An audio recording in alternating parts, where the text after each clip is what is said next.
Hebrews is a book about better things. The Bible says better covenant based on better blood, better sacrifices. And then it says that we have a better high priest.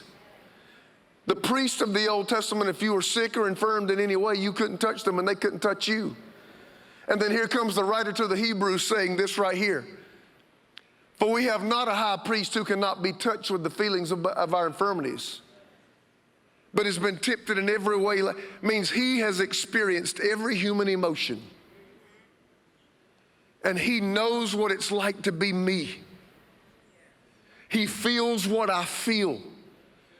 Jesus was man enough to cry when Lazarus died, but he was God enough to say, Lazarus, come forth. Jesus was man enough to see that people were hungry, but he was God enough to take a boy's lunch and feed every one of them. Come on, somebody, do you see what I'm talking about?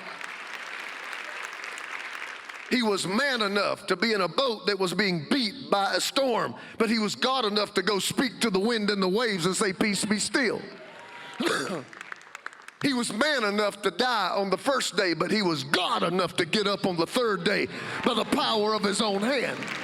And he was all God, but he was also man in the fact he's touched with the feelings of what it's like to be a man. He knows what it's like to be human. He knows what it's like to be disappointed. He knows what it's like not to want to do something. Lord, if it be thy will, let this cup pass from me. I don't want to do this.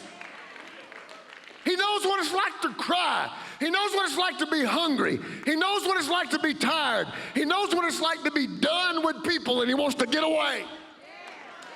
He knows all those feelings. And that's what makes him a better priest. The priest of the Old Testament couldn't touch you. You couldn't touch them. But Jesus has been touched.